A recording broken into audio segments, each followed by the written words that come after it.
So MNREGA versus VBG RAM G ಏನು ಈ ಯೋಜನೆ, ಎರಡು ಯೋಜನೆಯಲ್ಲಿ ವ್ಯತ್ಯಾಸ ಏನು ಬದಲಾವಣೆ ಏನು ನೋಡ್ತಾ ಹೋಗೋಣ. ಮನ್ರೇಗಾದಲ್ಲಿ ಕುಟುಂಬಕ್ಕೆ ವರ್ಷಕ್ಕೆ 100 ದಿನ ಕೆಲಸ ಇದೆ. ವಿಬಿಜಿ ರಾಮ್ಜಿಯಲ್ಲಿ ಕುಟುಂಬಕ್ಕೆ ವರ್ಷಕ್ಕೆ 125 ದಿನ ಕೆಲಸ ಇದೆ. ಒಂದು ದಿನದ ಕೂಲಿ ಮನ್ರೇಗಾದಲ್ಲಿ 174 ರೂಪಾಯಿ ಇದ್ದಂಥದ್ದು. ಇದರಲ್ಲಿ ಬಂದ್ರೆ ನಿಮಗೆ ವಿಬಿಜಿ ರಾಮ್ಜಿನಲ್ಲಿ ಒಂದು ದಿನದ ಕೂಲಿ 375 ರೂಪಾಯಿ ಸಿಗುತ್ತೆ. ಅಂದ್ರೆ ಕಾರ್ಮಿಕರ ದೃಷ್ಟಿಯಿಂದ ನೋಡಿದ್ರೆ ವಿಬಿಜಿ ರಾಮ್ಜಿ ಸಾಕಷ್ಟು ಅನುಕೂಲ ಆಗುತ್ತೆ. ಆದ್ರೆ ರಾಜ್ಯದ ಪಾಲು ಅಂತ ಬಂದಾಗ ಕೇಂದ್ರ ಮತ್ತು ರಾಜ್ಯದ ಪಾಲು ಅಂತ ನೋಡಿದ್ರೆ ಮನ್ರೇಗಾದಲ್ಲಿ ಕೇಂದ್ರ ಮತ್ತು ರಾಜ್ಯದ ಪಾಲು 90:10 ಇತ್ತು. ಅಂದ್ರೆ ಕೇಂದ್ರದ ಪಾಲೇ ಅತ್ಯಂತ ಹೆಚ್ಚಾಗಿತ್ತು. ವಿಬಿಜಿ ರಾಮ್ಜಿನಲ್ಲಿ ನಾವು ನೋಡೋದಾದ್ರೆ ಕೇಂದ್ರದ ರಾಜ್ಯದ ಪಾಲು 60:40 ಇದೆ. ಇದರಲ್ಲಿ ಕೇಂದ್ರದ ಪಾಲು 60% ಇದ್ರೆ ರಾಜ್ಯದ ಪಾಲು 40% ಇರುತ್ತೆ. ಹಾಗಾಗಿ ವಿರೋಧ ಪಕ್ಷಗಳು ಇರತಕ್ಕಂತಹ ರಾಜ್ಯಗಳಲ್ಲಿ ಇದಕ್ಕೆ ತೀವ್ರ ವಿರೋಧ ವ್ಯಕ್ತ ಆಗ್ತಾ ಇದೆ. ಜಾಬ್ ಕಾರ್ಡ್ ಬೇಕೇ ಬೇಕು. ಇದರಲ್ಲಿ ಸುಮ್ಮನೆ ಹೆಂಗಂದ್ರಂಗೆ ದಾಖಲೆಗಳನ್ನ ಮಾಡಿ ನೀವು ಏನು ಸುಳ್ಳು ಪಳ್ಳು ಮಾಡಕ್ಕಾಗಲ್ಲ. ಇದರಲ್ಲಿ ಜಾಬ್ ಕಾರ್ಡ್ ಅಂತ ಮಾಡ್ಕೊಡ್ತಾರೆ. ಅತ್ಯಾಧುನಿಕ ಉದ್ಯೋಗ ಖಾತ್ರಿ ಕಾರ್ಡ್ ಇದು. ಈ ಕಾರ್ಡ್ ಮುಖಾಂತರವೇ ಅಲ್ಲಿ ಕೆಲಸಕ್ಕೆ ದಾಖಲೆಗಳು ಉಂಟಾಗುವಂತದ್ದು. ಜಾಬ್ ಕಾರ್ಡ್ ಅವಧಿ ಬಂದ್ಬಿಟ್ಟು 5 ವರ್ಷ ಇರುತ್ತೆ. ಆ ಜಾಬ್ ಕಾರ್ಡ್ನ ಅವಧಿಯನ್ನ 3 ವರ್ಷಕ್ಕೆ ಇಳಿಕೆ ಮಾಡಲಾಗಿದೆ. ನಿರುದ್ಯೋಗ ಭತ್ಯೆ ಕೇಂದ್ರ ರಾಜ್ಯದ ಪಾಲು ಮಾತ್ರ ನಿರುದ್ಯೋಗ ಭತ್ಯೆ ಕೊಡಬೇಕು ಅಂತ. ಹಾಗೇನೆ ವರ್ಷದಲ್ಲಿ 100 ದಿನ ಕಾಮಗಾರಿಗೆ ಆದ್ಯತೆ. ಕೃಷಿ ಚಟುವಟಿಕೆ ವೇಳೆ 60 ದಿನ ಕೆಲಸ ಸ್ಥಗಿತ. ಮನ್ರೇಗಾದಲ್ಲಿ ನೋಡಿದ್ರೆ 100 ದಿನಾನೂ ಕೆಲಸ ಇರ್ತಾ ಇತ್ತು. ಇದರಲ್ಲಿ ಕೃಷಿ ಕೆಲಸಕ್ಕೆ ಕಾರ್ಮಿಕರು ಸಿಗ್ತಾರೆ ವಿಬಿಜಿ ರಾಮ್ಜಿನಲ್ಲಿ. ಮನ್ರೇಗಾದಲ್ಲಿ ಕೃಷಿ ಕಾರ್ಮಿಕರು ಸಿಗ್ತಾ ಇರಲಿಲ್ಲ. ಇನ್ನು ಹಾಜರಾತಿಗೆ ಮನ್ರೇಗಾದಲ್ಲಿ ಬಯೋಮೆಟ್ರಿಕ್ ಬೇಕಾಗಿರಲಿಲ್ಲ. ಇದರಲ್ಲಿ ಬಯೋಮೆಟ್ರಿಕ್ ಬೇಕೇ ಬೇಕು. ಅಂದ್ರೆ ಸುಳ್ಳು ದಾಖಲೆ ಸೃಷ್ಟಿ ಮಾಡಕ್ಕಾಗಲ್ಲ.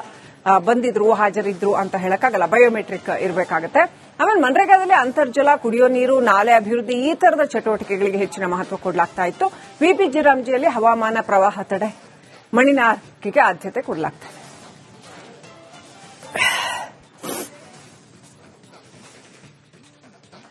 ಹದಿನೈದು ದಿನಗಳ ಒಳಗೆ ಸಂಬಳ ಕೊಡಲೇಬೇಕು ಅಂತ ಮನ್ರೇಗಾದಲ್ಲಿ ಇದ್ದಿದ್ದು.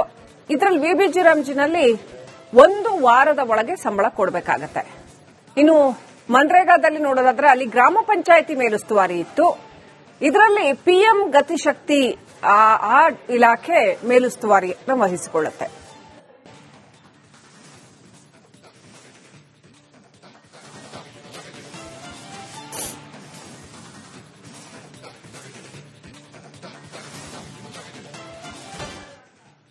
So MNREGA versus VBG RAM G ಏನು ಈ ಯೋಜನೆ, ಎರಡು ಯೋಜನೆಯಲ್ಲಿ ವ್ಯತ್ಯಾಸ ಏನು ಬದಲಾವಣೆ ಏನು ನೋಡ್ತಾ ಹೋಗೋಣ.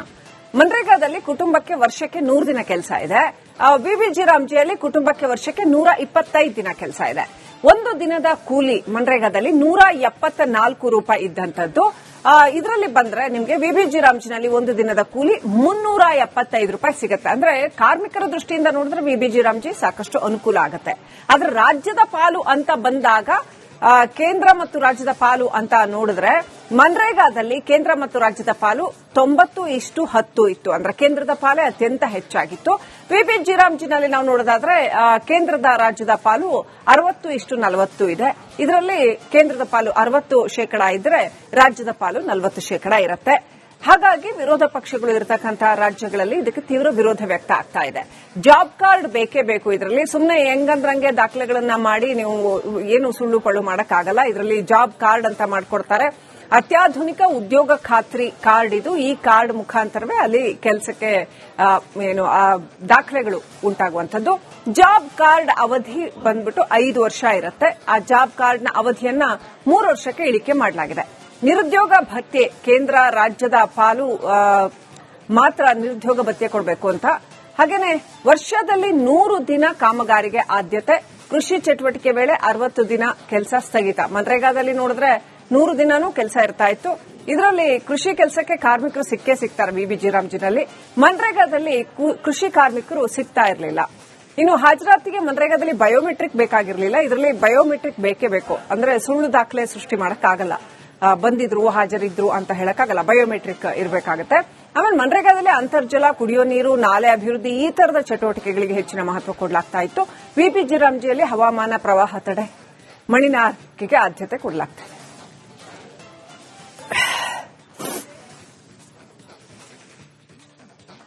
ಹದಿನೈದು ದಿನಗಳ ಒಳಗೆ ಸಂಬಳ ಕೊಡಲೇಬೇಕು ಅಂತ ಮನ್ರೇಗಾದಲ್ಲಿ ಇದ್ದಿದ್ದು.